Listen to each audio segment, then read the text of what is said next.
Carver County. This is one of the most important videos I've made, and one of the hardest. Frankly, it's been a very difficult decision to make whether I even wanted to do it. Less than a week ago, I was notified by the Board of Medical Practice in Minnesota that I was being investigated because of public statements I had made. They listed 2 allegations. They said I've been spreading misinformation in regards to the completion of death certificates on a news program, which happened to take place on April 7th. And you could find that one. It was with Chris Berg if you wanted to. And the other allegation was that I provided reckless advice in my willingness to compare COVID-19 and the flu. When I got this letter, I was ticked. And quite frankly, I leaned into the comfort and wisdom of my family to help them, let them talk me off the cliff. But doggone it, if this can happen to me, my view is it could happen to anybody. I mean, I've been a family doc for 40 years. I work hard, I love my patients, I do house calls, I've been medical director, I've held staff positions in hospitals to help make things work better. I've been in the Senate for 4 years and I've learned a lot. I've never had anything like this happen. Shoot 'em out. 5 years ago I was named the Minnesota Family Doctor of the Year in Minnesota.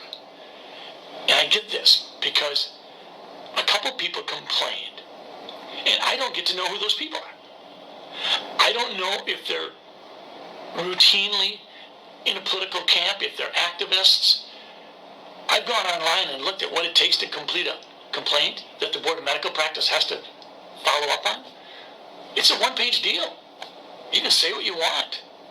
You could be a huge donor for the other party, and I wouldn't get to know it. I wouldn't get to know if you live in my district. I don't get to know anything. I checked. So, here I am. I've spent the better part of the last 6 days preparing a response. I understand how important the work is that the Board of Medical Practice does. I mean, physicians do screw up. 2 of the big areas where physicians mess up is inappropriate sexual behavior, inappropriate self-medicating, certainly with opiates. But this is an odd position for me to be in, and I am just stunned. But I should have seen it coming, because I saw the threats on social media. I've seen them for the last 2 or 3 months. I've seen them come from physicians. I've seen them come from people in all walk of life. They didn't agree with me. They didn't like it, that I was trying to provide some context for the flu, for COVID-19. We've had some 40,000 cases of COVID-19 in Minnesota thus far. According to the Department of Health people, that might translate into 10 times that many. And if it does translate into 10 times that many, that's 350,000 cases. But in 2018, we had more than 500,000 Minnesotans with the flu. When I say that, am I recklessly giving you advice regarding COVID-19 and the flu? Dr. Anthony Fauci has come out and compared them all the time. Dr. Mike Osterholm has. In terms of the death certificates, on April 3rd, I got an email from the Department of Health that said very clearly that we should report COVID-19 on death certificates if it is assumed to have caused or contributed. Well, that's not how we do death certificates. The official ICD-10 coding for April 1st, 2020 through September 30th, 2020, during the time frame in question, says this: if the provider documents suspected, possible, probable, or inconclusive COVID-19, do not assign U07.1, which is COVID-19 disease. It says, assign a code explaining the reason for the encounter, such as fever, or cough, or shortness of breath.